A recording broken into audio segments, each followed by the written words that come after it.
ukwiriye kongera guhanura iby'amoko menshi n'amahanga menshi n'indimi nyinshi n'abami benshi. Iri torero ryacu ntiryahawe guhanurira abantu viza, ntiryahawe guhanurira abantu buruse, ntiryahawe guhanurira abantu imbyaro bazabyara. Twahawe ubuhanuzi bwo kubwira amoko yose yuko Yesu agiye kugira gute, agiye kugaruka. Ubu buhanuzi nibwo tugomba kwitaho cyane. Tugomba kwita ko Yesu agiye guhaguruka ku ntebe y'imbabazi. Tugomba kwita yuko imbabazi zigiye kurangira ku bantu. Tugomba kwita yuko Imana irimo gushyira abantu ikimenyetso mu ruhanga rwabo. Tugomba kumenya ko ibitabo byo mu ijuru bigiye kubumbwa. Tugomba kumenya ko impanda y'imperuka iri hafi kugira gute, kuvuga. Tugomba kubwira abantu yuko umuntu utihana icyaha n'igisa nacyo arimo gukurwa ku rutonde rw'abazataha ubukwe bw'umwana w'intama. Ngibyo ibintu tugomba guhanura, ngibyo ibintu tugomba gushyiramo imbaraga.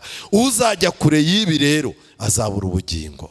Nongere mbabwire ngo Bibiliya ni umuhanuzi w'ukuri utibeshya. Ufite ubwoba bw'ahazaza, fata Bibiliya, fata umwanya usenge.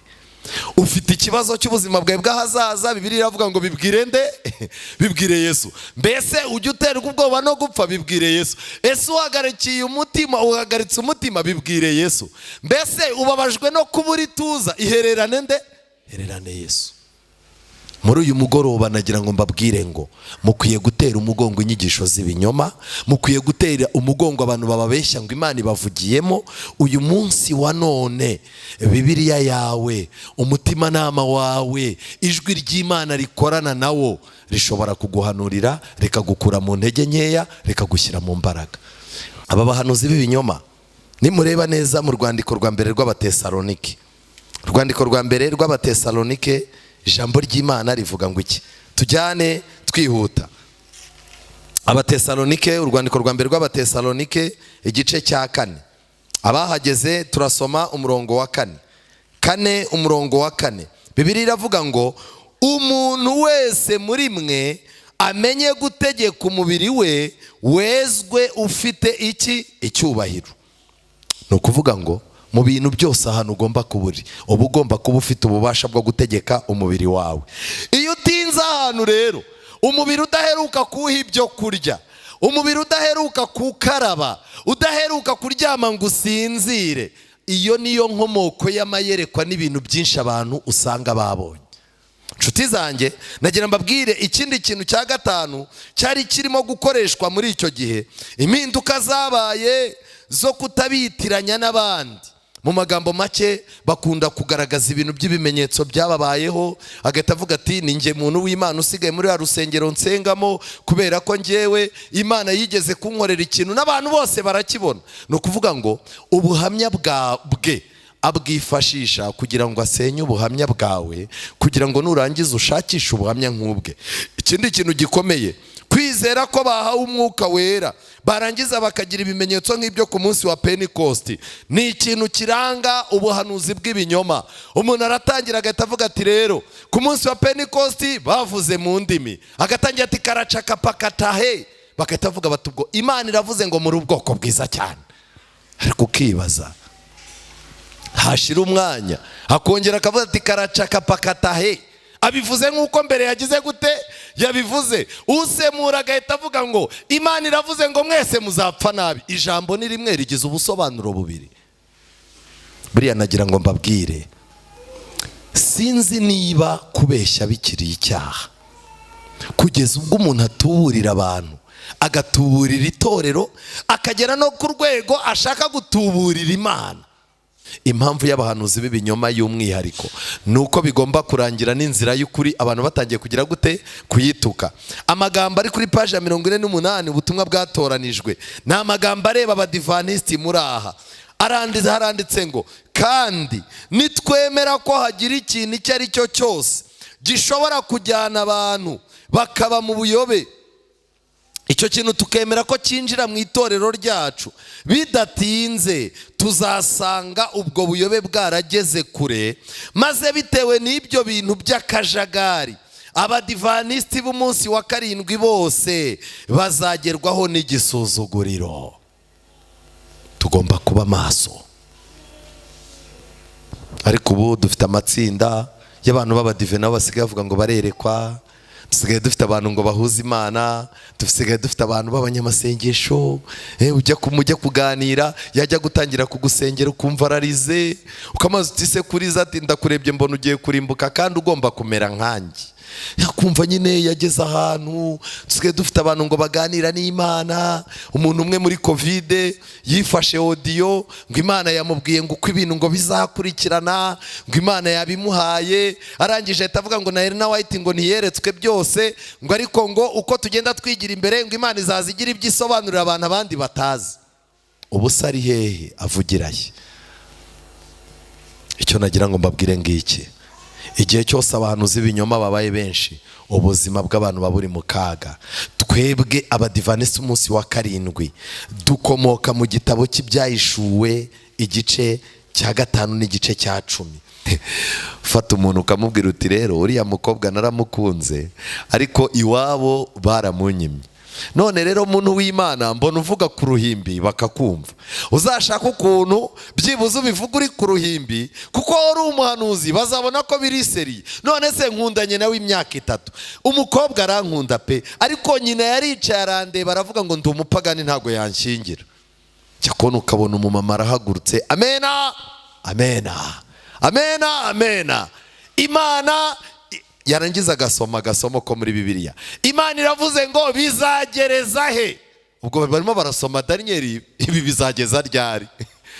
Akasoma ko karongo konyine yarangiza ati Imana irabaje ngo bizageza ryari? Wa mukobwa we utumvira Imana ngo urongorane na kanaka. Abantu bakavuga bati ye Imana irabivuze mu iteraniro. Mama w'umukobwa haragahita avuga ati reka nkinguruka Imana itazankubita urushyi. Kubw'ibyo rero umuntu ufite Bibiliya agahinduka umwigishwa wayo ntabwo akeneye kujya mu bahanuzi n'abarosi ngo bamurondore, kuko Yesu yabwiye abafarisayo ngo murondora mu byanditswe kuko arimo mwibwira ko mufite iki? Ubugingo, kuko ari byo bimpamya. Kubw'ibyo rero Bibiliya yifitemo ubushobozi bwo kurondora umuntu, ntidukeneye abantu baturondora. Nicyo gituma mpagurukiye abahanuzi bibana amagambo yanjye. Umuntu wese yiba mugenzi we niko Uwiteka avuga. Aba bahanuzi bari n'abeskoro, bajyaga bagerageza bakumva utuntu Yeremiya yavuze, barangiza bakadutwara bakatuvangamo ubweskoro bwabo, wabyumva ukumva ni bishyashya. Muri no minsi ntewe ubwoba no kubibabwira. Njyewe nzi umuntu yafashe ubu buhanuzi abadivanisi twigisha abuvangamo bino bintu by'inyigisho z'abarokore n'iki n'abarondora n'iki, abikoramo ikintu ku buryo ubu afite umubare munini w'abantu bitwa abakirisitu n'abadivanisi barimo gukurikirana ibyo bintu bye. Bazaza bibana n'amagambo, abahanuzi bazaza bibana amaterime, abahanuzi bazaza bibana ijambo. Kubera iki? Kubera yuko nta mwuka w'Imana urimo kubakoresha. Nanone ushobora kureba nanone ubutumwa bwatoranijwe page ya 44 gukomeza kugeza muri page ya 52, ubutumwa bwatoranijwe volume ya 2. Muri busange aba bantu b'abahanuzi b'ibinyoma batera, buriya Satani ni umuhanga, hari amatekinike bakoresha. Ndagira ngo rero ngusangize tekinike bakoresha. Izo tekinike bakoreshaga kera muri busanga ari nazo bakoresha, kuko Satani ni uza akiyereka abahanuzi b'ibinyoma, Satani ni uza akabaganiriza, Satani ni ubamenera amabanga y'ibyaha twakoranye nawe.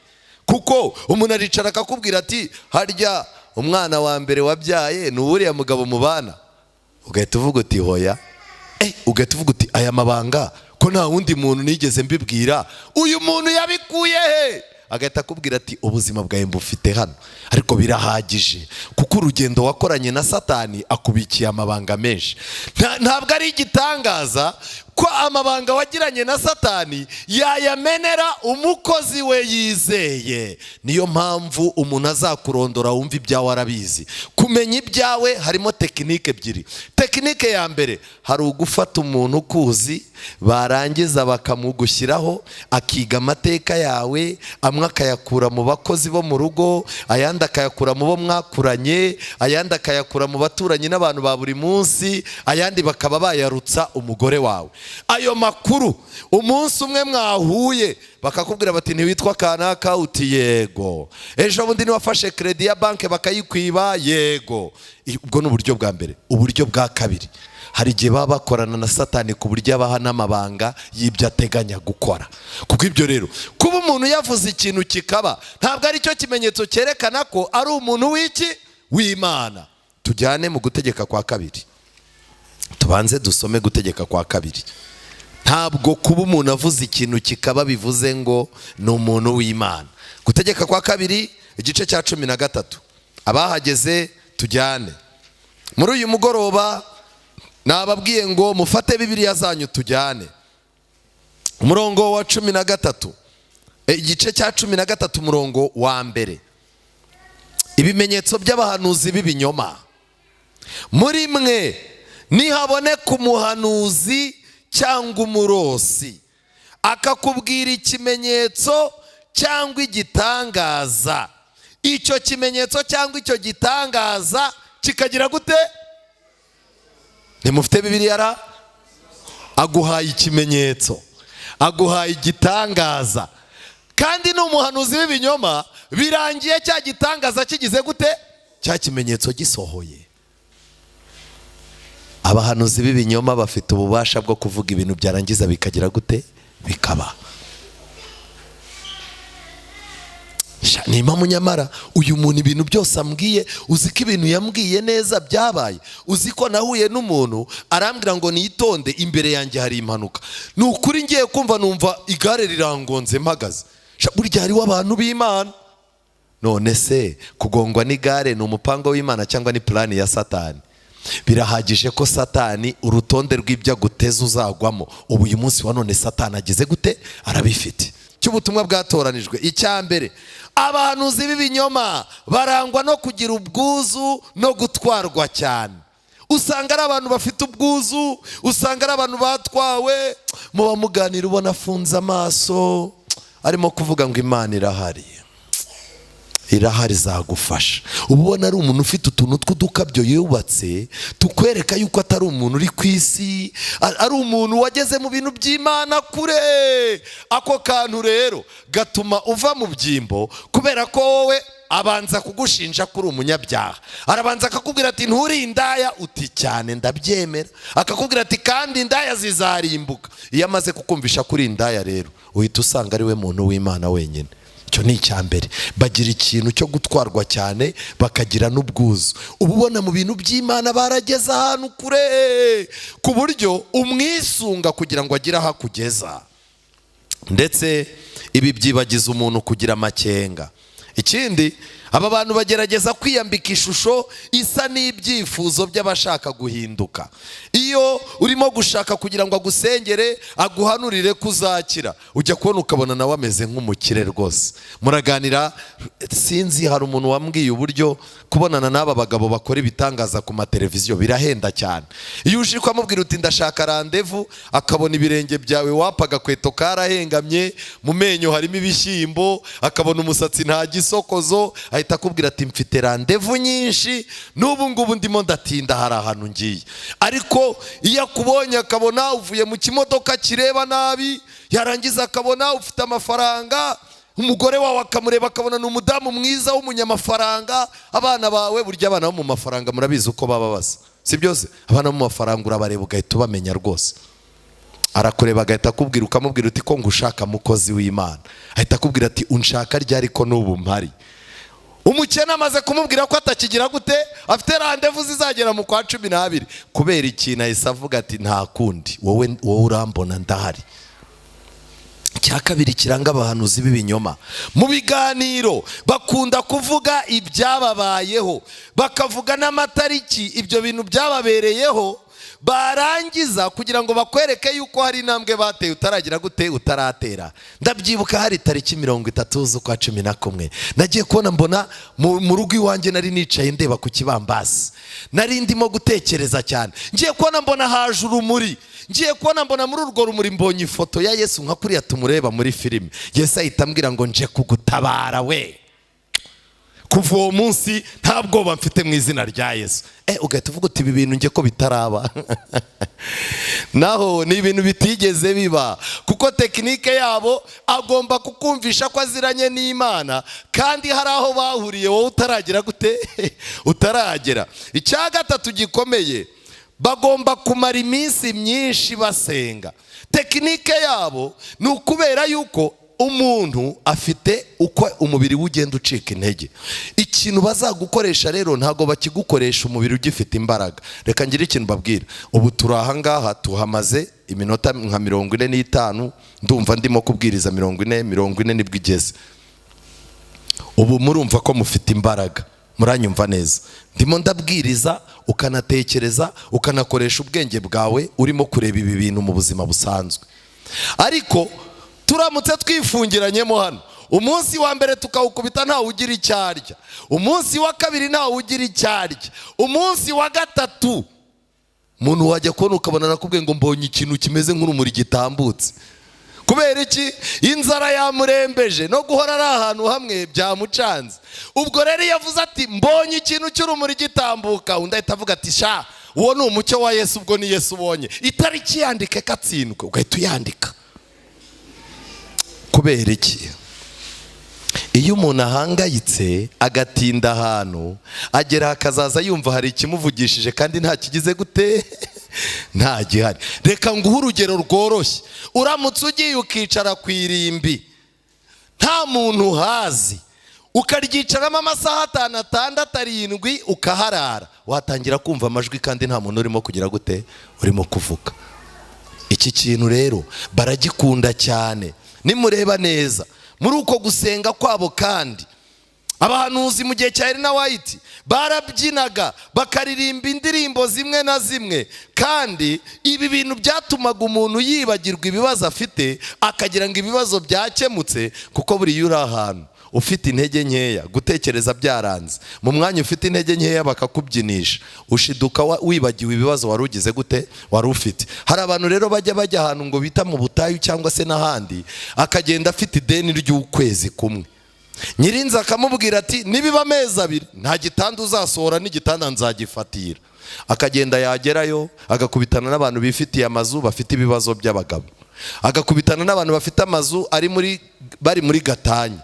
Noneho yarangiza we akibagirwa yuko we ajyanyweyo n'ikibazo cyo kugira gute cyo kwishyura nyirinzu. Agakubitaho iminsi, akazaza abyina yirirwana nabo basangira ubuhamya, yagaruka agasanga amezi 2 agize gute arashize. Nyirinzu akamubwira ati sohora abana bonyine wowe n'umugabo, nta kintu murakura hano. Cyo nashaka kubabwira ngiki, inyigisho z'ibinyoma n'abahanuzi b'ibinyoma batwara umuntu bakamwica mu mutwe, akibagirwa yuko atuye mu buzima, akibagirwa ko afite inda, akibagirwa ko afite abana yabyaye, akibagirwa ko afite inshingano za buri munsi, kandi nizipfa Imana izazimubaza. Imana irimo irashaka kuganirira n'abantu mu ijambo ryayo. Imana yabwiye Yeremiya ngo genda ubabwire ngo bafite amategeko yanjye 10 nabahaye, bafite ijambo ryanjye nandikishije, kandi nagiye mbatuma abahanuzi, nabatumyeho ba Yesaya, nabatumyeho abahanuzi batandukanye. Kubw'ibyo rero ibyo bintu birahagije kuba babigenderamo bagakira. Ni gute ushaka gukira amategeko y'Imana n'ijambo ry'Imana babishyize ku ruhande? Ngiki kibazo kimaze gutuma uyu munsi wa none hari abantu bitwa ko ari abayobozi b'amadini, ndetse bamwe bafite n'amatitire akomeye, ariko wajya kubona ukabona icyaha kirimo kiramutwara shishi itabona. Kubera iki? Kwanga ijambo ry'Imana, kwanga amategeko y'Imana, no gushaka guhanurira abantu ibintu biryoshye mu matwi yabo, bimaze gutuma abantu bakumbuye ijwi ry'Imana kuko batariheruka. muri aka kajagari n'akavuyo k'abahanuzi b'ibinyoma turi bwitware gute? 28 Yeremiya. Nuko mu mwaka Sedekiya umwami w'Ubuyuda agitangira kwima, mu kwezi kwa gatanu k'umwaka wa 4, Hananiya mwene Azuri umuhanuzi wahoze i Gibeyoni ambwirira mu nzu y'Uwiteka imbere y'abatambyi na rubanda rwose ati, uku ni ko Uwiteka Nyiringabo Imana ya Isirayeli ivuze iti, naciye uburetwa bw'umwami w'i Babuloni, imyaka 2 nishira nzagarura ibikoreshwa by'inzu y'Uwiteka byose, ibyo Nebukadinezari umwami w'i Babuloni yakuye akabijyana i Babuloni, kandi Yekoniya mwene Yehoyakimu umwami w'Ubuyuda n'imbohe zose z'Ubuyuda zajyanywe i Babuloni nzabagarura ahangaha, kuko nzaca uburetwa bw'umwami w'i Babuloni, ni ko Uwiteka avuga. Ibi bintu bimwe biravugwa n'umugabo wiyitaga umuhanuzi, yari yaremeje abantu bo muri iyo karitsiye, yari yaragiye aba umuhanuzi i Gibeyoni, bamaze kumuvumbura arimuka araza ahangaha. Kubw'ibyo rero muzabibona neza, aba bantu iyo agiye muri karitsiye bataramumenyera neza, arabanza akabesikoroka, abagore akabatandukanya n'abagabo, abana akavuga ko bafite amadayimoni n'ibiki byose. Iyo havuyemo abantu 3 bakamuvumbura, ako gace akavamo akajya hehe? Akajya mu kandi. Niyo mpamvu bahora bahindura n'amadini, banakodesha n'amazu atandukanye. Iyo yavumbuwe ahantu hamwe arahava. Kwiringira TV, ubutumwa bwiza kuri benshi, gukizwa kwa benshi. Matayo 24 umurongo wa 14. Kubw'ibyo rero ni munyemerere dusenge, dutangire kwiga ijambo ry'Imana. Uwiteka Mana nziza, izina rye rihabwe icyubahiro. Ngwino ubane natwe muri uyu mwanya. Waduhaye amahirwe uraturinda, wadusimbukije inzitizi nyinshi zagombaga kutubuza kugera mu nzu yawe, kandi ubwo tuhageze udusimbutse n'izindi nzitizi za Satani zishobora gutuma icyo watugeneye tutagitahana. Kandi Mwami Uwiteka, udufate mu kiganza ubwo turaba turimo kuva mu gitabo kimwe cya Bibiliya twinjira mu kindi. Wowe wadufashe ikiganza utwereke ukuri ko gutindwaho, kandi nurangiza uduha amahirwe cyane yo kubona mu ubwiza bwawe, kugira ngo iri jambo ritubere umutsima turirye, kuko dufite urugendo rurerure kandi iminsi akaba ari mibi. Abashyitsi watwoherereje ubaha umugisha wawe, ubarwanirira intambara mu buzima bwabo bwa buri munsi, ubabere igisubizo. Dore baje kuguhitamo nk'amahitamo amwe yonyine basigaranye. Ndakwinginze bakubone, babone ibiganza byawe, babone mu maso hawe, kandi ukora urugendo utahane nabo kugira ngo mu ngo zabo babashe kukugira. Tubisabye mu izina rya Yesu, amen. Tugiye kwigana icyigisho kivuga ngo ubwenge bukenewe mu kajagari k'abahanuzi. Ubwenge bugize gute? Bukenewe mu gihe cy'akajagari k'abahanuzi. Muri no minsi ibintu byarivanze, ujya kubona ukabona umuntu araguhamagaye, arakwitegereje akakubwira ati Imana yampaye message yawe. Ukamubwira uti se mwahuriye? Akakubwira ati nyamara wibikinisha. Dore nuko njya mbwira abantu bakabikinisha bakabona umuvumo. Imana yambwiye ibintu byawe ngomba kukubwira. Umutima rero ukavuga uti rero ibi bintu nimbipinga biragira gute? Birankoraho. Ugatangira ukamutega amatwi, agatangira ati si wewe witwa kanaka? Uti cyane. Ntabwo ufite umugore n'abana 2? Uti cyane. Mu minsi ishize ntago wigeze ugira ikigeragezo cy'ubushomeri ukamara iminsi nk'itatu wabuze amafaranga? Ukareba hejuru, tuzi ko ari byo koko. Yarangiza ati rero wowe Imana yambwiye ibyawe unshake. Uwo ni umwe. Undi akaba arimo aragenda yicaye muri tagisi, ukabona umuntu arakurebye. Yesu ashimwe, utahimbazwa. Imana inyeretse yuko umugabo ufite atari uwawe, siwe mwagombaga kubana. Uti kubera iki? Ati ntago wiza hanase. Uti cyane. None se ubu ngubu umugabo wawe muri no minsi ntiyagiye hanze? Uti cyane. None se ntimufite umwana wa mbere usa gutya na gutya? Uti cyane. Imana yampaye fomu yawe yose. Ndi umukozi w'Imana, Imana irambwiye ngo uriya mugabo siwe wagombaga kuba uwande wawe.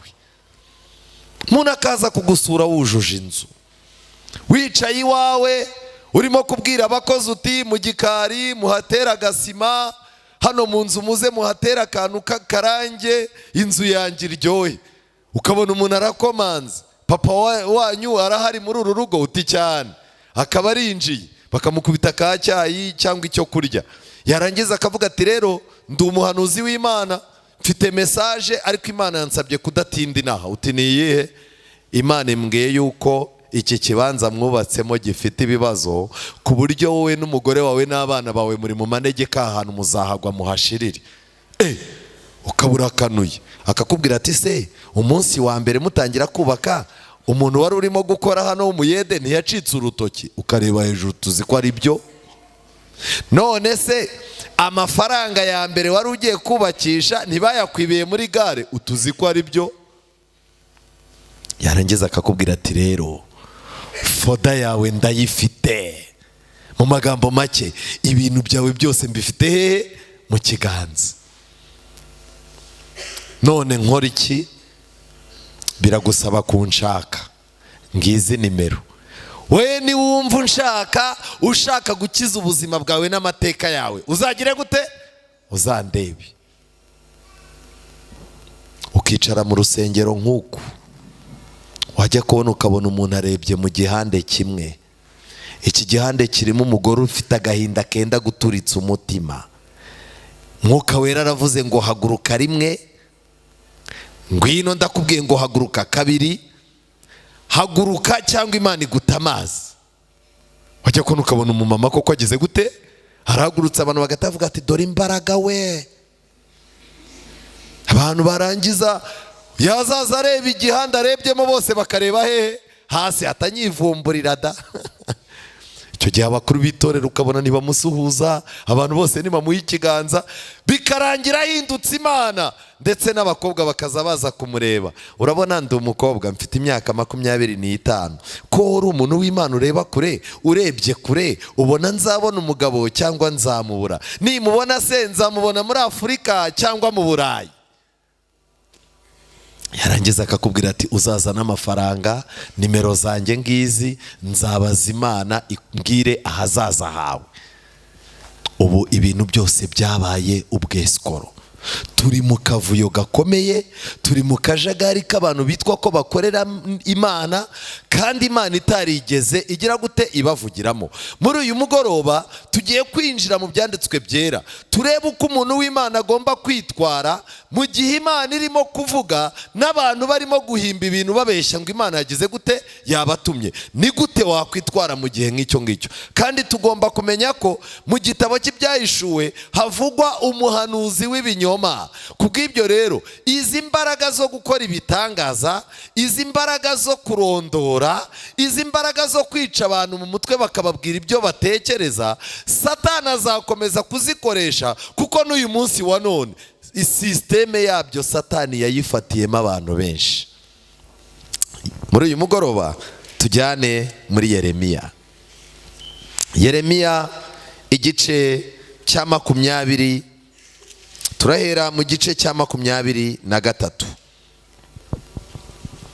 Yeremiya igice cya 23, Imana yabanje kwerekana ibibazo ifitanye n'abahanuzi b'ibinyoma. Ubundi Yeremiya muri iki gice yatangiye ahanura iby'uwitwa Shami. Shami ni Kristo, ndetse bagaragaza yuko uwo Shami kandi izina rye rizitwa Uwiteka gukiranuka kwacu. Bivuze ngo Yesu Kristo niwe gukiranuka kwacu. Hagenda havugwamo amateka, ariko Imana igeze ku murongo wa 23 gukomeza, Imana yatangiye kwerekana yuko umurimo Shami agomba kuzakora ubangamiwe n'abahanuzi b'iki? B'ibinyoma. 23 umurongo wa 23, Uwiteka arabaza ati mbese mwibwira ko ndi Imana yo hafi gusa, ntari n'Imana ya kure hose na kure? Hari uwabasha kunyihisha yihereye simubone? Niko Uwiteka abaza. Sijya ukwiriye ijuru? Numvise ibyo abahanuzi bavuze bahanurira ibinyoma mu izina ryanjye ngo nareretswe. Nagize gute? Nareretswe. Mu gihe cya Yeremiya inzara yakubise abantu bashaka imibereho biranga, biga amayeri yo kwihindura baki? Abahanuzi. Mwarakubitanaga akakubwira ati nareretswe.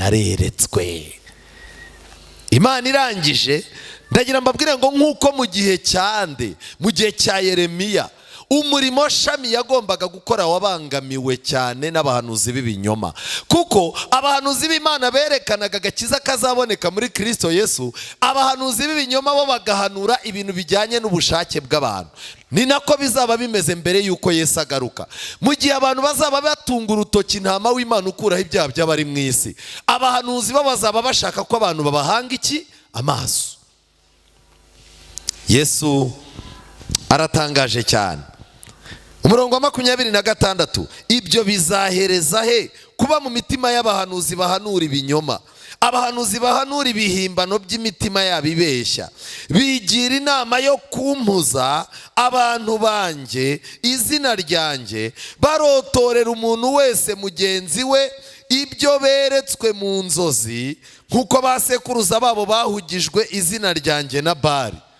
Inzozi zizageraho zituma abantu bahurwa ijambo ry'Imana.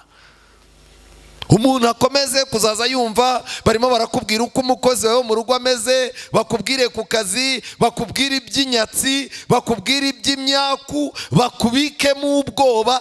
Igihe kizagera ujye usoma Bibiliya wumve ntiryoshye, kuko wamenyereye imvugo n'amatiku n'ibintu by'ubwesikoro by'abahanuzi. Imana yaravuze ngo aba bahanuzi barimo barahuza abantu izina ryande, izina ryanjye. Imana irakomeza, bigira inama yo kumpuza abantu banjye. 28, umuhanuzi ufite icyo yarose ntakirotore, kandi n'ufite ijambo ryanjye arivuga ibinyakuri. Hari abahanuzi bavuga ngo barigiye kuvuga ijambo ry'Imana, bagacomekamo utuntu twabo tw'iki? Tw'amanyanga. Umuntu ugiye kuvuga ijambo ry'Imana narifate arivuge ibinyakuri. Ikintu gikomeye, aba bantu, umuhanuzi ufite icyo yarose ntakirotore, kandi n'ufite ijambo ryanjye arivuga ibinyakuri. Umurama uhuriye n'ingano? Niko Uwiteka abaza. Kandi Uwiteka arabaza ati, mbese ijambo ryanjye ntirimeze nk'umuriro cyangwa nk'inyundo imenagura urutare? Mu magambo make, Bibiliya irihagije. Abantu baramutse bayize neza, Bibiliya yabahondahonda, Bibiliya yakongera ikabaremarema, kandi Bibiliya imeze nk'umuriro, yatwika ububi bwabo bagahinduka abantu beza. Kubw'ibyo rero, umuntu ufite Bibiliya agahinduka umwigishwa wayo, ntabwo akeneye kujya mu bahanuzi n'abarosi ngo bamurondore, kuko Yesu yabwiye abafarisayo ngo murondora mu byanditswe, kuko arimo mwibwira ko mufite iki? Ubugingo, kuko ari byo bimpamya. Kubw'ibyo rero, Bibiliya yifitemo ubushobozi bwo kurondora umuntu, ntidukeneye abantu baturondora. Nicyo gituma mpagurukiye abahanuzi bibana amagambo yanjye. Umuntu wese yiba mugenzi we, niko Uwiteka avuga. Aba bahanuzi bari n'abesikoro, bajyaga bagerageza bakumva utuntu Yeremiya yavuze, barangiza bakadutwara bakatuvangamo ubwesikoro bwabo, wabyumva ukumva ni bishyashya. Muri ino minsi ntewe ubwoba no kubibabwira.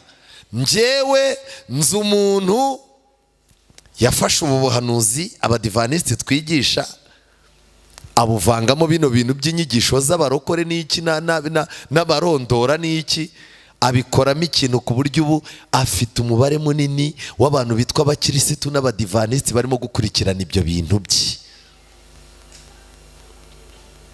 Bazaza bibana n'amagambo, abahanuzi bazaza bibana amaterime, abahanuzi bazaza bibana ijambo.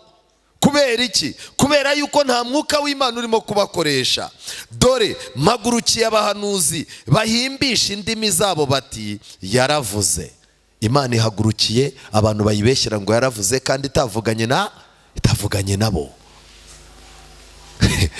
Fata umuntu ukamubwira uti rero uriya mukobwa naramukunze, ariko iwabo baramunyimye. None rero muntu w'Imana, mbona uvuga ku ruhimbi bakakumva. Uzashaka ukuntu byibuze ubivuga uri ku ruhimbi, kuko uri umuhanuzi bazabona ko biri seri. None se nkundanye nawe imyaka 3, umukobwa arankunda pe, ariko nyina yaricaye arandeba aravuga ngo ndi umupagani ntago yanshingira. Cyakona ukabona umumama arahagurutse, amena amena amena amena. Imana yarangiza agasomo ko muri Bibiliya. Imana iravuze ngo bizagereza he? Ubwo barimo barasoma Daniel, ibi bizageza ryari? Akasoma ko karongo konyine yarangiza ati Imana irabaje ngo bizageza ryari? Wa mukobwa we utumvira Imana ngurongorane na kanaka. Abantu bakavuga bati ye Imana irabivuze mu iteraniro. Mama w'umukobwa haragahita avuga ati reka nkinguruka Imana itazankubita urushyi. Nigeze numva ahantu umuntu arimo kwishyuza, bamubeshye ibintu ahanura, bamwemerera amafaranga, amaze kubihanura ntibagira gute? Ubwo rero isosi agomba kuyimenamo iki? Ariko Imana ifitanye ikibazo n'abantu bita abahanuzi atari bo. Ariko se nubwo turimo gusoma gutya, ni irihe banga twakoresha ngo tujye tumenya gutandukanya umuhanuzi w'ukuri n'umuhanuzi w'ibinyoma? Ni uruhe ruhare aba bahanuzi barimo kugenda biyongera? Ndeka mbabwire, amadini bayacanze, leta bayicanze, n'abaturage babacanze. Ni iki twakoresha? N'ubuhe bwenge twakoresha? Dore mpagurukiye abahanuzi, abahanura iby'inzozi by'ibinyoma, ni ko Uwiteka avuga, bakabyamamaza kandi bakayobesha ubwoko bwanjye ibyo binyoma byabo no kwirarira kwabo kubusa. Nyamara sinabatumye, sinabategetse, kandi nta n'icyo bamariye rwose ubu bwoko. Amen. Ubwoko bufite Bibiliya, ubwoko bufite ijambo ry'Imana ryose, ubwoko bufite ubuturo bwera, ntago bukeneye abahanuzi b'abesikoro n'abarondozi. Inshuti zanjye, niko Uwiteka avuga mu 33. Nuko rero ubu bwoko cyangwa umuhanuzi cyangwa umutambyi niba kubaza bati ibyo Uwiteka yahanuye ni ibiki, uzasubiza uti bahanuzi iki? Nzabaca, niko Uwiteka avuga. Nawe umuhanuzi n'umutambyi na rubanda bavuga bati byahanuwe n'Uwiteka, uwo muntu nzamuhana n'inzu ye. Umuntu uzabeshyera iki? Imana. Nimugenda mukagera muri Yeremiya igice cya 26, muraza kubona yuko aba bantu batangiye bahanurira hirya, ariko byarangiye noneho baracanganyukishije n'inzu y'Imana. Byagenze gute? Abatambyi n'abahanuzi bashaka kwica Yeremiya, Imana ihagurutsa Yeremiya imubwira ibyo agomba kujya kuvuga. Agiye kubivuga rero mu itangira ry'ingoma ya Yehoyakimu mwene Yosiya umwami w'i Buyuda, iri jambo ryaje riva ku Uwiteka riti, uko niko Uwiteka avuga, genda uhagarare mu rugo rw'inzu y'Uwiteka, maze ubwira ab'imidugudu y'i Buyuda yose bazanywe no gusengera mu nzu y'Uwiteka, ubabwira amagambo yose nagutegetse kubabwira, ntugire ijambo usiga na rimwe. Amen. Imana yitanze itanga ubutumwa busobanutse, bwumvikana kandi bwuzuye. Ahari bazakumvira umuntu wese ahindukire ave mu nzira ye mbi, kugira ngo mbone kureka ibibi nagambiriye kubagirira, mbahora ibyaha bakora mu mirimo yabo. Yagombaga guhanurira abantu. Mu bantu bakoraga ibyaha rero hari harimo n'aba bantu bigize abahanuzi, kandi atari Imana yabahinduye abaki? Abahanuzi. Tujyane umurongo wa 4. Kandi uzababwira uti uku niko Uwiteka avuga ngo nimwanga kunyumvira ngo mugendere mu mategeko yanjye nabashyize imbere, kandi ngo mwumvire amagambo y'abagaragu banjye b'abahanuzi nabatumyeho, ndetse nazindukaga kare nkabatuma, ariko mukanga kunyumvira, iyi nzu nzayihindura nk'ishilo, uyu murwa nzawugira ikivume mu mahanga yose yo mu isi. Umurongo wa 7. Nuko abatambyi n'abahanuzi n'abantu bose bumva Yeremiya avugira ayo magambo mu nzu y'Uwiteka. Yeremiya amaze kuvuga ibyo byose Uwiteka yari yamutegetse kubwira abantu, abatambyi n'abahanuzi na rubanda rwose baramufata bati turakwica nta kabuza. Kuki wahanuye mu izina ry'Uwiteka uti iyi nzu izahinduka nk'ishiro, n'uyu murwa uzaba umusaka udatuwemo? Mutega amatwi, ni abaki? Ni abicanyi. Imana yavuze ko bakorera ibyaha mu kazi kabo. Imana yabanje kuvuga ko ari abatubuzi, ariko bicaye mu rusengero. Imana ihagurukije umuntu wayo Yeremiya, agiye kubabwiza ukuri, ubutumwa bwiza, ariko ubwo butumwa burabishye mu matwi, ariko burimo igisubizo cyo gukira kwabo. barangije baravuga bati turakwica kuki wahanuye ibintu bibi.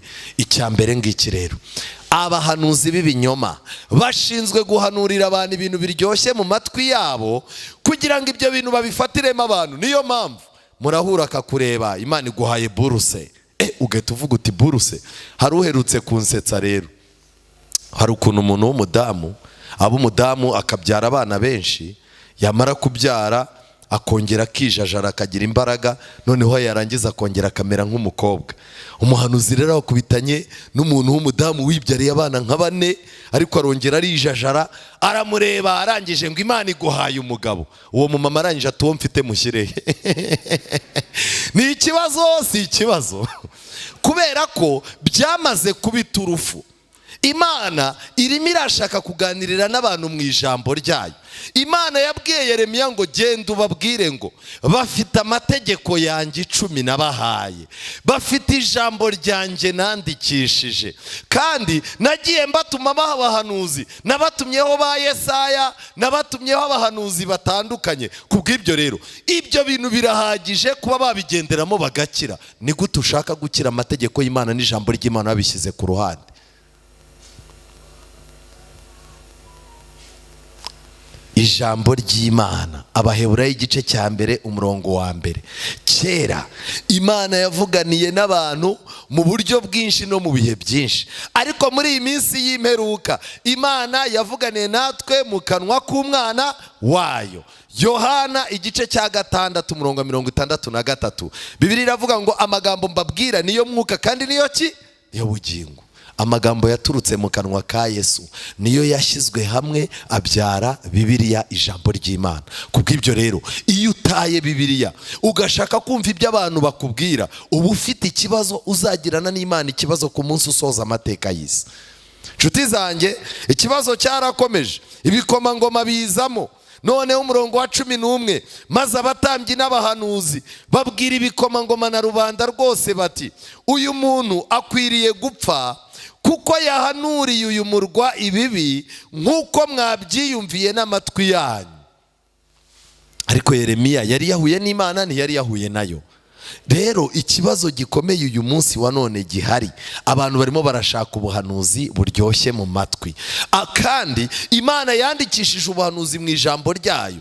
Ndagira ngo mbabwize ukuri, umuntu wese ukora ibyaha, Bibiliya iravuga ngo uhisha ibicumuro bye ntazagubwa neza. None abantu barimo barahisha ibyaha byabo, abahanuzi bakabahanurira ibyiza. Icyo ni ikinyoma, ni ikimenyetso cyerekana ko Imana itarimo gukorana nabo. Twihuta rero, ndagira ngo twinjire mu gice cya 28. Igice cya 28, kiriya gice tuvuyemo kitweretse abahanuzi b'ibinyoma bari kumwe n'abatambyi. Ariko ijambo ry'Imana rivuga ngo iki? Ubundi umutambyi yari umukozi w'Imana. Abatambyi baganiraga n'Imana biciye mu ijwi, abatambyi baganiraga n'Imana biciye mu rumuri rw'Imana rwagaragariraga mu buturo bwera. Abatambyi bari bafite amabuye. Kubw'ibyo kuba umutambyi wabaga ufite uburyo wabana n'Imana. Ariko abatambyi iyo badafite umwanya wo gupfukama ngo bige ijambo ry'Imana, bamenye imigambi Imana ibafiteho, bifuze gukomeza amategeko y'Imana, nabo bahinduka injiji nk'abandi bose. Ngiki kibazo kimaze gutuma uyu munsi wa none hari abantu bitwa ko ari abayobozi b'amadini, ndetse bamwe bafite n'amatitire akomeye, ariko wajya kubona ukabona icyaha kirimo kiramutwara shisha itabona. Kubera iki?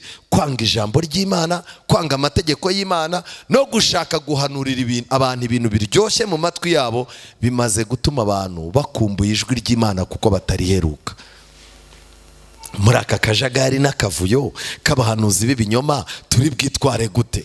28 Yeremiya. Nuko mu mwaka Sedekiya umwami w'Ubuyuda agitangira kwima, mu kwezi kwa 5 k'umwaka wa 4, Hananiya mwene Azuri umuhanuzi wahoze i Gibeyoni ambwirira mu nzu y'Uwiteka imbere y'abatambyi na rubanda rwose ati uku niko Uwiteka Nyiringabo Imana ya Isirayeli ivuze iti naciye uburetwa bw'umwami w'i Babuloni imyaka 2 nishira nzagarura aha ibikoreshwa by'inzu y'Uwiteka byose ibyo Nebukadinezari umwami w'i Babuloni yakuye aha akabijyana i Babuloni, kandi Yekoniya mwene Yehoyakimu umwami w'Ubuyuda n'imbohe zose z'Ubuyuda zajyanywe i Babuloni nzabagarura aha ngaha kuko nzaca uburetwa bw'umwami w'i Babuloni niko Uwiteka avuga. Ibi bintu bimwe biravugwa n'umugabo wiyitaga umuhanuzi, yari yaremeje abantu bo muri iyo karitsiye, yari yaragiye aba umuhanuzi Gibeyoni, bamaze kumuvumbura arimuka arazaza aha ngaha.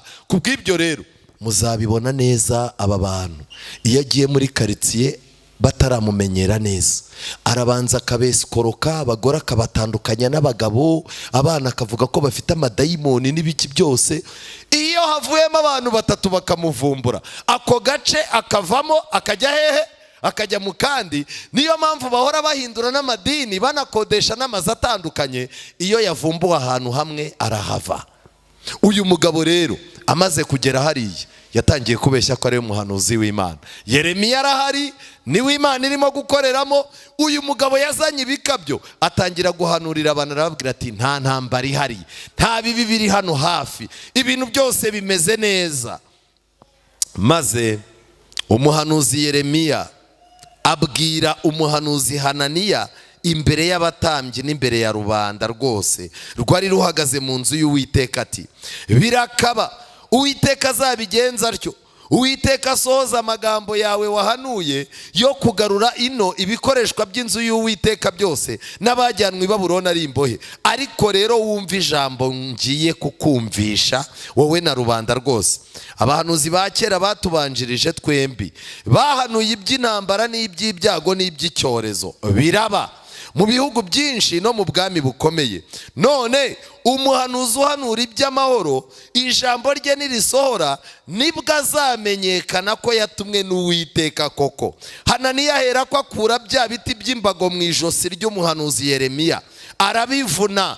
Maze Hananiya avugira imbere ya rubanda rwose ati uku niko Uwiteka avuga ati imyaka 2 nishira uko niko nzavuma uburetwa bwa Nebukadinezari, nzavuna uburetwa bwa Nebukadinezari umwami w'i Babuloni nkabukura ku ijosi ry'ayo mahanga. Maze ijambo ry'Uwiteka riza kuri Yeremiya. Umuhanuzi Hananiya amaze kuvuna igiti cy'imbago cyari mu ijosi ry'umuhanuzi Yeremiya ati genda ubwire Hananiya uti uku niko Uwiteka avuga ngo wavunaguye imbago y'igiti ariko uzakora imbago z'ibyuma mu cyimbo cyazo, kuko uku ari ku Uwiteka Nyiringabo Imana ya Isirayeli ivuga iti nshize imbago y'icyuma mu majosi y'ayo mahanga yose kugira ngo bakorere Nebukadinezari umwami w'i Babuloni, azamukorera kandi muhaye n'inyamaswa zo mu ishyamba. 15. Maze umuhanuzi Yeremiya abwira umuhanuzi Hananiya ati noneho umva Hananiya, Uwiteka ntabwo yagutumye ariko wateye ubu bwoko kwiringira ibinyoma. Nicyo gituma Uwiteka avuga atya ati dore ngiye kuguca mu gihugu, muri uyu mwaka uzawupfamo kuko wagomeshereje Uwiteka. Nuko muri uwo mwaka mu kwezi kwa 7 Hananiya agira gute? Arapfa. Imana yanga umuntu ubeshya ngo ni umuhanuzi wayo kandi atari iki? Atari umuhanuzi wayo. Imana yanga umuntu wititiza akagaragaza yuko hari imikoranire n'Imana arimo kugira kandi iyo mikoranire itagize gute? Idahari. Imana yanga umuntu witiza ijambo ryayo agacurika ubwonko bw'abantu akabesikoroka akabakina mu mutwe psychologically nk'urimo gukina abantu, nk'urimo gukina biye. Uwo muntu Imana iherezo rye muzaribona. Reka ngira ikintu babwira, ntago nzawusengera sinzi ukubayeho, ariko umuntu wese ushaka kubeshya yuko Imana yavuganye nawe mu buryo budasanzwe akesikoroka abantu, Yeremiya yarababaye buri icyo avuga. Abona abantu bose ibinyoma byabaryoheye, abona abantu bose nta nushaka gupfukama ngo asenge, nta nushaka gufata ijambo ry'Imana ryanditswe na ba Yesaya na ba Ezekiyeli ngo arebe koko neza niba ibyo bintu byanditse. Imana irangije imuhanisha yuko uwo mwaka azapfamo, kandi uwo mwaka yagize gute? Yarapfuye. Gupfa kwe nicyo cyabaye ikimenyetso yuko ari umuhanuzi w'iki? W'ibinyoma. Ndabasaba ngo mushaka ukuntu mucika ikintu cyitwa ikinyoma.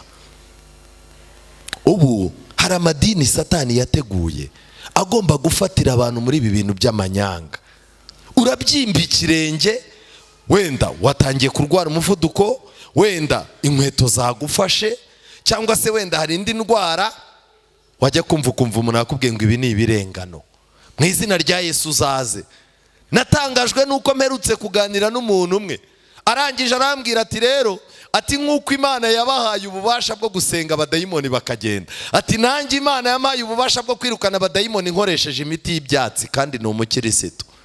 Ndamubwira nti se ntago wankopeza? Arambwira ati wowe upinga ibintu ntago nakwereka ibyatsi byanjye, ariko nkubita abadayimoni barebaho bagashya. Uba abantu banywa amacupa ye bangana iki? Ariko mwigeze mubona ahantu mu gihe cya Yesu umuntu bajya kumwirukanamo abadayimoni bakamuha imibirizi n'ibiki byose? Reka ngire ikintu mbabwira, umuntu utabaye maso ngo abane n'Imana arahura n'ikibazo. Nshuti zanjye, hari ikintu gikomeye, ni ibiki biranga abanyamyuka.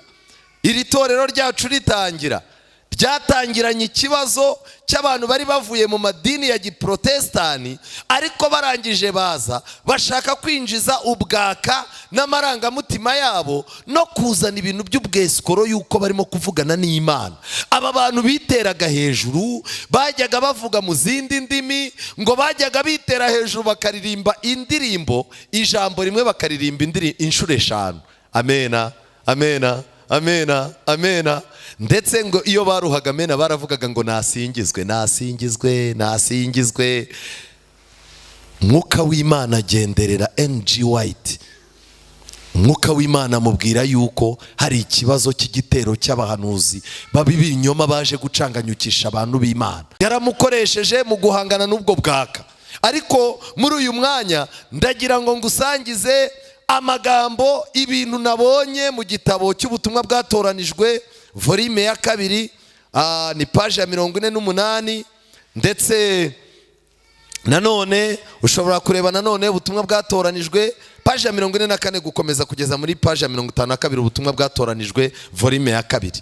Muri busange aba bantu b'abahanuzi b'ibinyoma batera, buriya Satani ni umuhanga, hari amatekinike bakoresha. Ndagira ngo rero ngusangize tekinike bakoresha. Izo tekinike bakoreshaga kera muri busanga ari nazo bakoresha, kuko Satani ni uza akiyereka abahanuzi b'ibinyoma, Satani ni uza akabaganiriza, Satani ni ubamenera amabanga y'ibyaha twakoranye nawe. Kuko umuntu aricara akakubwira ati harya umwana wa mbere wabyaye ni uriya mugabo mubana, ugahita uvuga uti hoya, ugahita uvuga uti aya mabanga ko nta wundi muntu nigeze mbibwira, uyu muntu yabikuye he? Agahita akubwira ati ubuzima bwawe mbufite hano, ariko birahagije kuko urugendo wakoranye na Satani akubikiye amabanga menshi. Ntabwo ari igitangaza ko amabanga wagiranye na Satani yayamenera umukozi we yizeye. Niyo mpamvu umuntu azakurondora wumva ibyawe arabizi. Kumenya ibyawe harimo tekinike ebyiri. Tekinike ya mbere, hari ugufata umuntu ukuzi, barangiza bakamugushyiraho akiga amateka yawe, amwe akayakura mu bakozi bo mu rugo, ayandi akayakura mu bo mwakuranye, ayandi akayakura mu baturanyi n'abantu ba buri munsi, ayandi bakaba bayarutsa umugore wawe. Ayo makuru umunsi umwe mwahuye bakakubwira bati ntiwitwa kanaka, uti yego. Ejo bundi niwafashe credit ya banke bakayikwiba, yego. Ubwo ni uburyo bwa mbere. Uburyo bwa kabiri, hari igihe baba bakorana na Satani ku buryo abaha n'amabanga y'ibyo ateganya gukora. Kuko ibyo rero, kuba umuntu yavuze ikintu kikaba, ntabwo ari cyo kimenyetso cyerekana ko ari umuntu w'Imana. Tujyane mu Gutegeka kwa 2. Tubanze dusome Gutegeka kwa 2. Ntabwo kuba umuntu avuze ikintu kikaba bivuze ngo ni umuntu w'Imana. Gutegeka kwa 2 igice cya 13. Abahageze tujyane. Muri uyu mugoroba nababwiye ngo mufate Bibiliya zanyu tujyane. Umurongo wa 13, igice cya 13 umurongo wa 1. Ibimenyetso by'abahanuzi b'ibinyoma. Muri mwe nihaboneka umuhanuzi cyangwa umurosi akakubwira ikimenyetso cyangwa igitangaza, icyo kimenyetso cyangwa icyo gitangaza kikagira gute? Nimufite Bibiliya ra? Aguhaye ikimenyetso, aguhaye igitangaza, kandi n'umuhanuzi w'ibinyoma birangiye cya gitangaza kigize gute? Cya kimenyetso gisohoye. Abahanuzi b'ibinyoma bafite ububasha bwo kuvuga ibintu byarangiza bikagira gute? Bikaba. Ni impamvu nyamara uyu muntu ibintu byose ambwiye, uzi ko ibintu yambwiye neza byabaye. Uzi ko nahuye n'umuntu arambwira ngo nitonde, imbere yanjye hari impanuka. Ni ukuri ngiye kumva numva igare rirangonze mpagaze. Burya hariho abantu b'Imana. None se kugongwa n'igare ni umupango w'Imana cyangwa ni plani ya Satani? Birahagije ko Satani urutonde rw'ibyo aguteza uzagwamo. Ubu uyu munsi wa none Satani agize gute? Arabifite. Nshuti zanjye, nagira ngo mbasangize ibintu nakoze nakuye muri icyo gitabo cy'ubutumwa bwatoranijwe. Icyambere, abahanuzi b'ibinyoma barangwa no kugira ubwuzu no gutwarwa cyane. Usanga ari abantu bafite ubwuzu, usanga ari abantu batwawe, muba muganira ubona afunze amaso arimo kuvuga ngo Imana irahari, irahari zagufasha. Ubona ari umuntu ufite utuntu tw'udukabyo yubatse tukwereka yuko atari umuntu uri ku isi, ari umuntu wageze mu bintu by'Imana kure. Ako kantu rero gatuma uva mu byimbo, kubera ko wowe abanza kugushinja kuri umunyabyaha. Arabanza akakubwira ati nturi indaya, uti cyane ndabyemera. Akakubwira ati kandi indaya zizarimbuka. Iyo amaze kukumvisha kuri indaya rero uhita usanga ari we muntu w'Imana wenyine. Icyo ni icyambere. Bagira ikintu cyo gutwarwa cyane, bakagira n'ubwuzu. Ububona mu bintu by'Imana barageza ahantu kure, ku buryo umwisunga kugira ngo agire aho akugeza. Ndetse ibi byibagiza umuntu kugira amakenga. Ikindi, aba bantu bagerageza kwiyambika ishusho isa n'ibyifuzo by'abashaka guhinduka. Iyo urimo gushaka kugira ngo agusengere, aguhanurire kuzakira, ujya kubona ukabona nawe ameze nk'umukire rwose. Muraganira, sinzi hari umuntu wambwiye uburyo kubonana n'aba bagabo bakora ibitangaza ku mateleviziyo birahenda cyane. Iyo uje kwamubwira uti ndashaka randevu, akabona ibirenge byawe wapaga kweto karahengamye, mu menyo harimo ibishyimbo, akabona umusatsi nta gisokozo, ahita akubwira ati mfite randevu nyinshi, n'ubu ngubu ndimo ndatinda, hari ahantu ngiye. Ariko iyo akubonye akabona uvuye mu kimodoka kireba nabi, yarangiza akabona ufite amafaranga, umugore wawe akamureba akabona ni umudamu mwiza w'umunyamafaranga. Abana bawe, burya abana bo mu mafaranga murabizi uko baba basa, si byose? Abana bo mu mafaranga urabareba ugahita ubamenya rwose. Arakureba agahita akubwira, ukamubwira uti ko ngushaka mukozi w'Imana, ahita akubwira ati unshaka ryari ko n'ubu mpari. Umukene amaze kumubwira ko atakigira gute, afite randevu zizagera mu kwa 12, kubera ikintu ahise avuga ati nta kundi, wowe urambona ndahari. Cya kabiri kiranga abahanuzi b'ibinyoma, mu biganiro bakunda kuvuga ibyababayeho, bakavuga n'amatariki ibyo bintu byababereyeho, barangiza kugira ngo bakwereke yuko hari intambwe bateye utaragira gute, utaratera. Ndabyibuka hari tariki 30 z'ukwa 11, nagiye kubona mbona mu rugo iwanjye nari nicaye ndeba ku kibambasi, nari ndimo gutekereza cyane. Ngiye kubona mbona haje urumuri, ngiye kubona mbona muri urwo rumuri mbonye ifoto ya Yesu nka kuriya tumureba muri filime. Yesu ahita ambwira ngo nje kugutabara we. Kuva uwo munsi nta bwoba mfite mu izina rya Yesu. Ugahita uvuga uti ibi bintu nge ko bitaraba. Naho ni ibintu bitigeze biba, kuko tekinike yabo agomba kukumvisha ko aziranye n'Imana, kandi hari aho bahuriye wowe utaragira gute, utaragera. Icya gatatu gikomeye, bagomba kumara iminsi myinshi basenga. Tekinike yabo ni ukubera yuko umuntu afite uko umubiri ugenda ucika intege.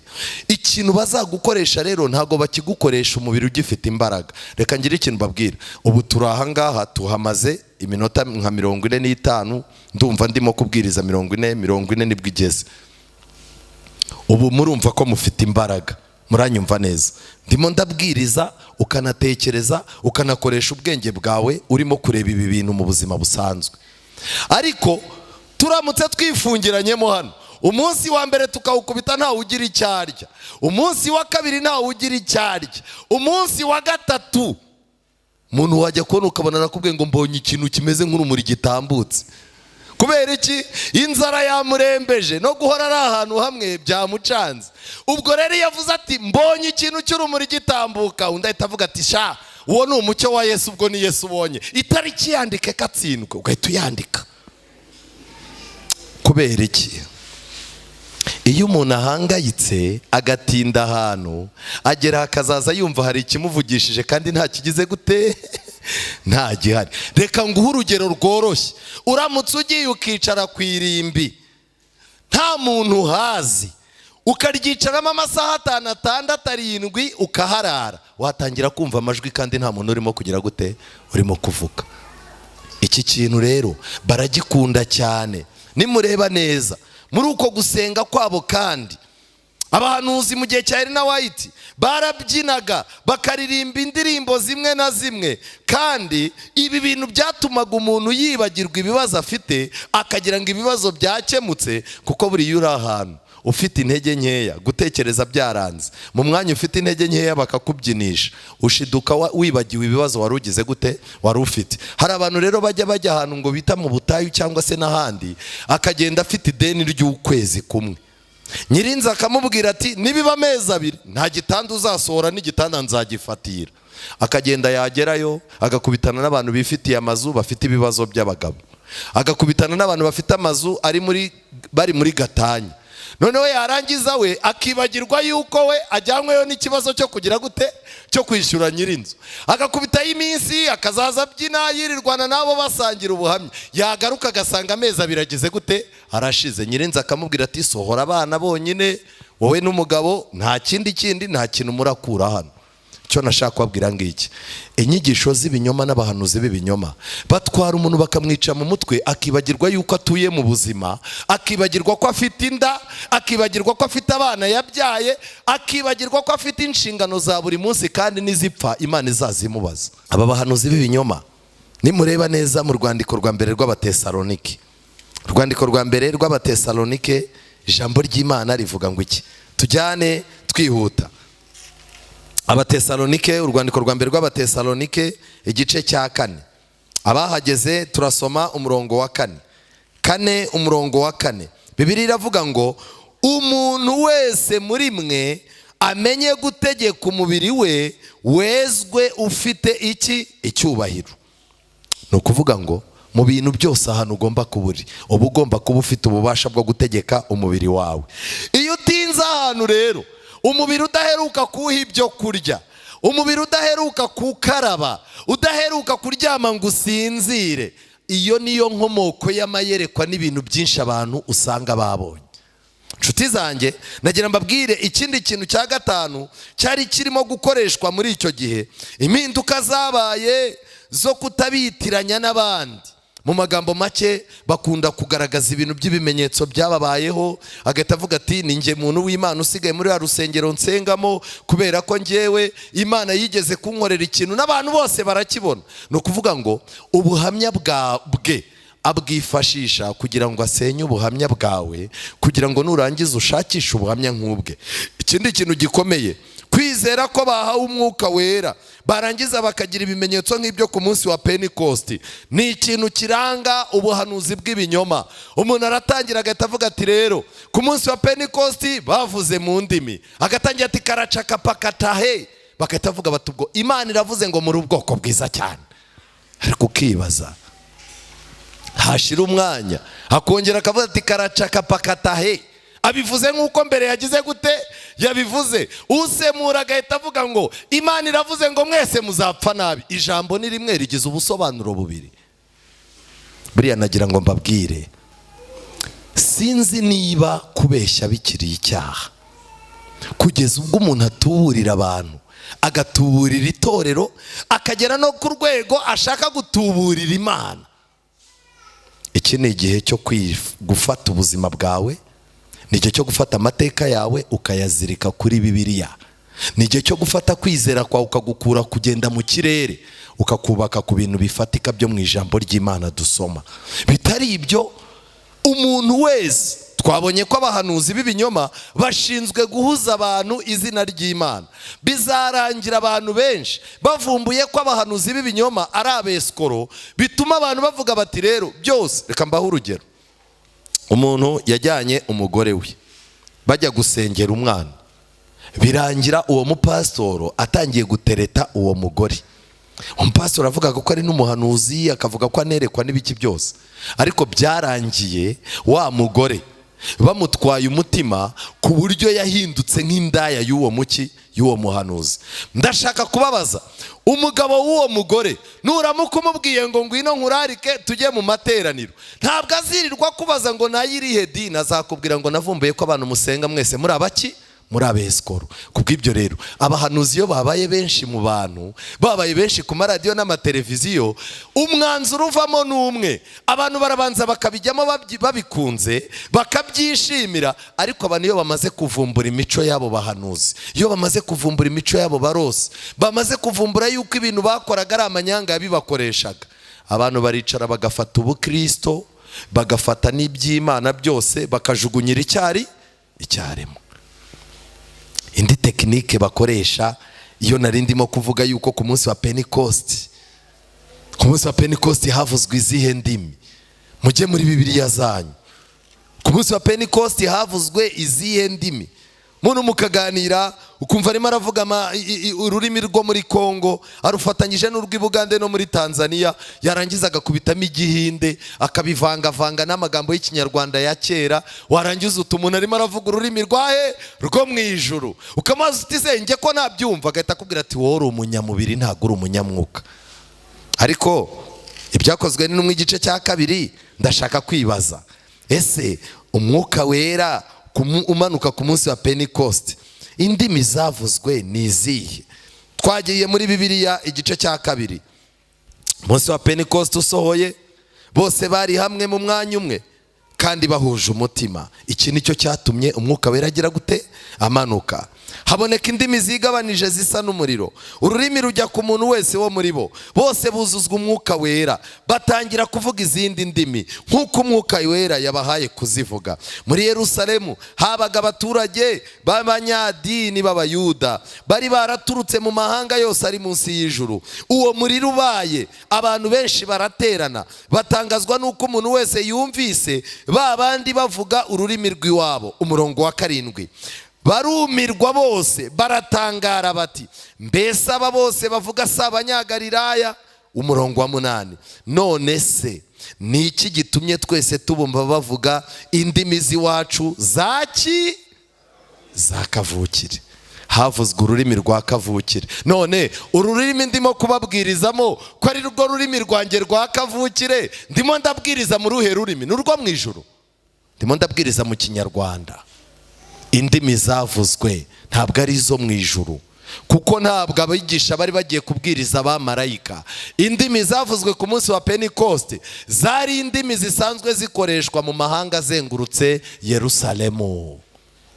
Umuntu uzagira icyo avuga azafate Bibiliya, asomera abantu Bibiliya, ababwira icyo Imana ibashakaho, azaba arimo kuvuga ururimi rwo mu ijuru. Ariko kubomborekanya ibintu wikubita hasi ni ubwesikoro. Aya magambo aratangaje.